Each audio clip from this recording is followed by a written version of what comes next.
Lisa Fry, the Catholic unschooler, homeschooler in my rent-a-car. Oh, look at that. Look at it. Look at it. Look at it.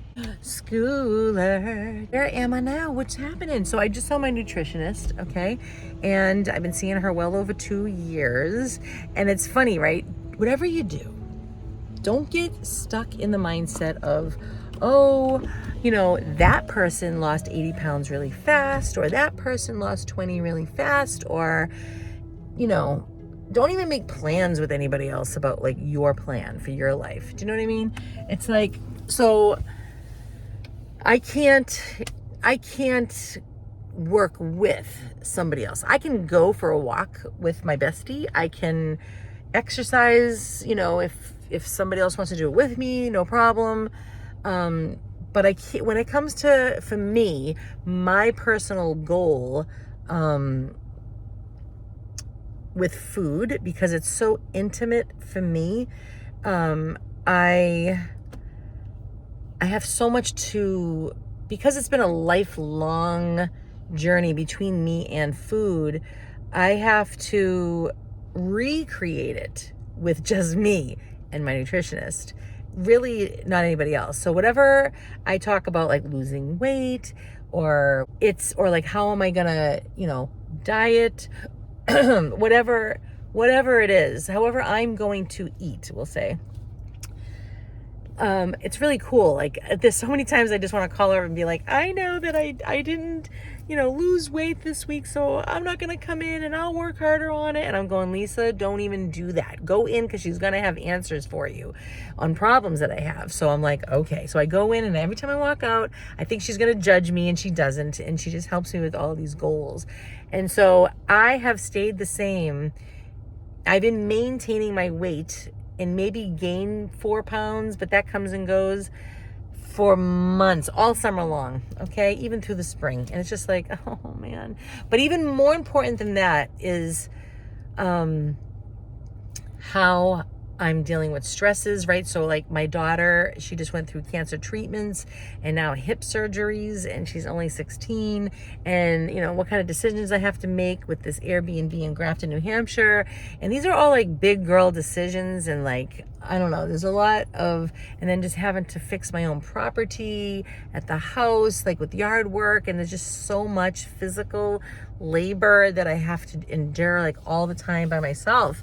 And it's just like, and all these big girl scary things, I think about. And so she's like, she gives me mercy, and she's like, Lisa, those are hard, really, hard situations. And so, she says, if you came in here and you were like, oh yeah, well, I eat a lot because, and I'm coming up with all these excuses, I say these are reasons, right? And so like, it was really cool, because I said to her, for me, having those extra potatoes, or having the extra sweet potatoes, or sometimes I'll even make a white trash spaghetti, or even in my I have a Bible study, and everybody brings food, and they'll bring, say, pretzels. Okay, now these are things that usually stay at my house when they go, and because they don't want to take it, and so I end up like wrapping it up, putting it away. But then when I have company again, I'll serve it, and I'm like, I'm eating it, and more than just calorie purposes and fat, for me, Lisa Fry, I'm thinking, I don't want the white spaghetti. I don't want the white macaroni. I don't want pretzels. I don't want this white flour food inside this being, in this vessel, because it causes inflammation. It causes disease. It's like, wow, what am I doing, Lisa? So it was nice. She says, you know what? Text or tell, however you do it, your Bible study that they have to take the stuff home, because sometimes they don't want to, and or I'm gonna throw it out. And I'm just like, throw it out, oh my gosh, and it's just like, that's just the bottom line. So I text everybody, so because these aren't meeting my goals. And to think about like what kinds of foods, when I say bulk, I don't mean like raw, like get muscular bulk. I mean, when I feel like I'm stressed or stressing or about to stress, and things are on my mind, and like with Sarah's surgery, my daughter, or if I'm gonna go work really hard on property in Grafton and my yard, think I have a list, which I already made, and they are potatoes, sweet potatoes, the the rice and quinoa pasta, my cassava flour, that stuff, I feel good. That stuff makes me feel good. I don't have regrets. I know it's not going to cause all this chaos in my body. Like, it makes me feel good. And those are the foods that I will be running to when I think I need that comfort and, you know what I mean? I don't have to compromise what I've already been doing. You know what I mean? So, except I will have my eggplant sub. I haven't had one since before even my husband passed away, which is 6 years ago. So it's been a long time. And I just had one and a slice of their pizza because it's the best place on the planet. Stuff like that doesn't irritate me. It's the weekly things that are happening because of my Bible study. And, you know, I've been conquering not eating at night, you know, because I realize when you do this, it's not only because of fat purposes. It's like, well, how does this make me feel? She's always saying that, like, Lisa, how does this make you feel? So when I eat before I go to bed, I toss and turn. I wake up at 3 a.m. I cannot sleep because the food just gave me energy. So I don't want to torment myself like that. That's terrible. So all of this here is, how does all of this make you feel? Do you know what I mean? Physically, mentally, all of that. So I am grateful. I am, because this is such a battle. It's as if somebody were addicted to some major drug, you know what I mean? Whatever it is that you're addicted to. So for me in the past, it was just eating mindlessly, you know? And on this here, I talk about food all the time because it's been my struggle. When you see me eating, I'm not eating like that all day long. I mean, this video is maybe 20 minutes long. You know what I mean? So the videos I make. So when you see me, this 24 hours in a day, I'm not sitting there. My mother's always watching it. Hi, Mother. Marmy. So she's like, you're always eating. And I'm like, on the video, maybe. Yeah, but I'm not always eating, you know? Thursday, she's having her hip replaced. So against factory farming. It is beyond evil, beyond despicable. It's just not, it's not about like, oh, don't kill the animal, even though I don't like that either. This is about let my people go, if you will. That's right, let my people go. They're on top of each other.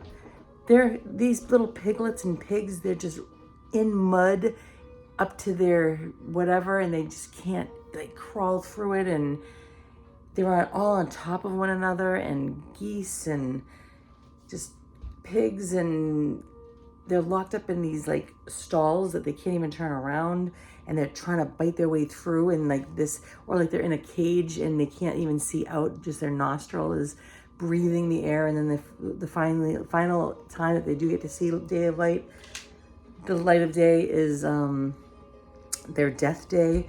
It's just like, I'm sorry, I am so dead against it. I will never buy pork ever again, not even a pepperoni. I don't want any, I just want nothing to do with any of it, any animal, killing it. And the way the whole factory farming thing is, it's all for money, obviously. They don't have any compassion. They don't care about the well-being mentally. I mean, pigs are smarter than dogs, okay? Imagine a bunch of dogs just piled in on top of each other, and there's no space. They literally, all these animals, they have to crawl on top of each other. They're suffocating one another. There's no space, there's no room. It just is despicable. Despicable. And then you see like other ones, and they're all like running through the fields, and they're all happy, and they're playing with their little babies. And so we're done with that. So I'll just see you guys in the waiting room. I'm not going to record anything on the trips there. So I'll see you there. So keep praying, please. Thank you.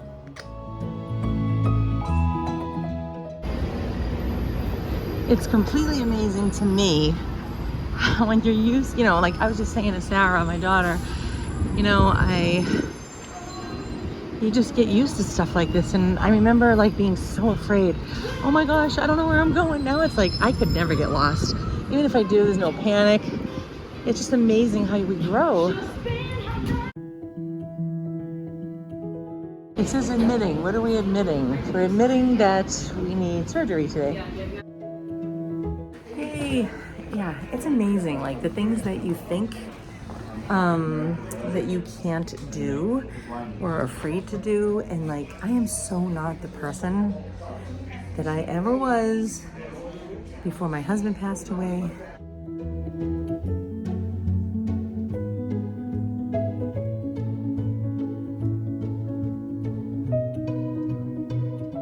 Six years ago, after going through cancer treatments with my daughter.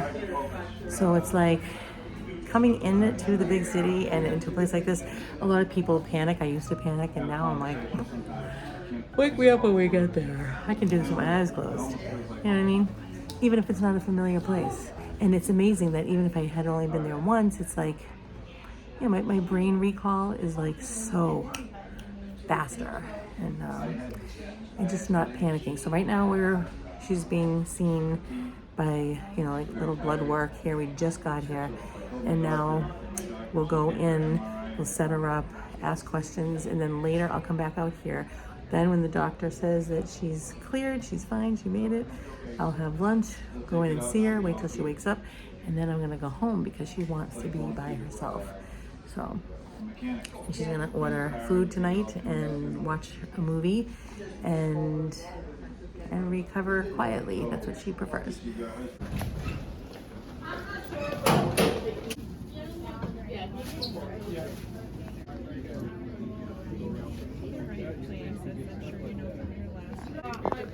They're gonna be taking her in soon, and they got her IV in.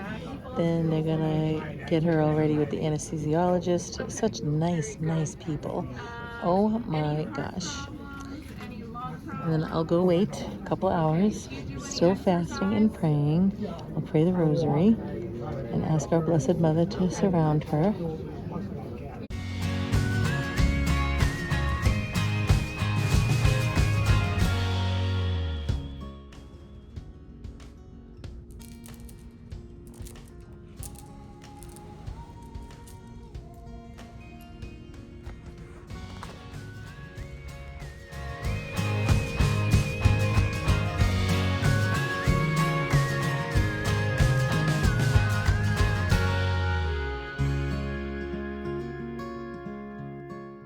All right, she has already begun. I prayed the rosary,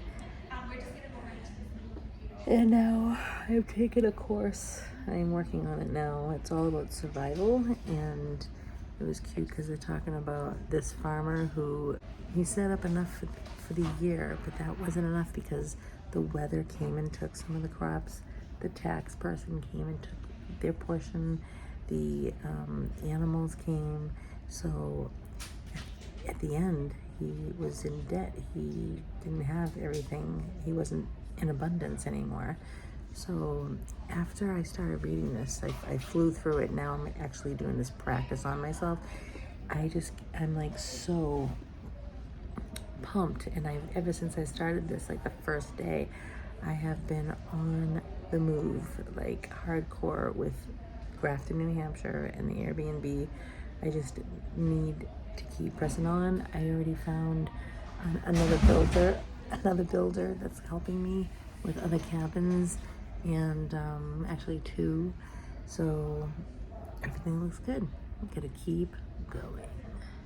Even though this will be later and it will be over with, God is in all time. So please say a prayer for our Sarah. Thank you. She's in surgery right now. It's been 2 hours and she's still in there, no word. And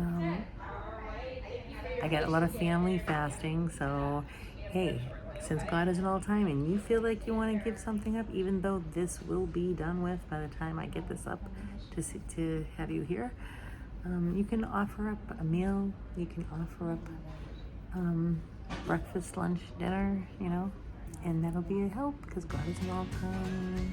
Thank you. There he goes.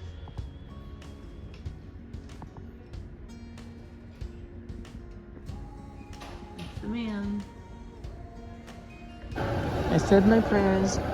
The surgeon came out and I thanked God. Now I get to eat and everything went beautifully. Everything went beautifully, he said. So I'm so grateful to God. Thank you, Lord. Thank you for this man. Thank you, God. Amen.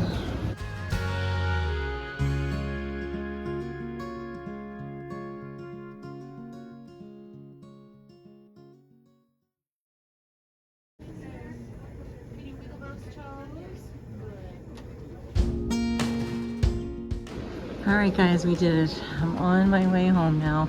She's gonna stay the night, and I met some really awesome nurses, and I'm saying hello to you girls, the two Barbie girls. Yes, the two Barbie nurses.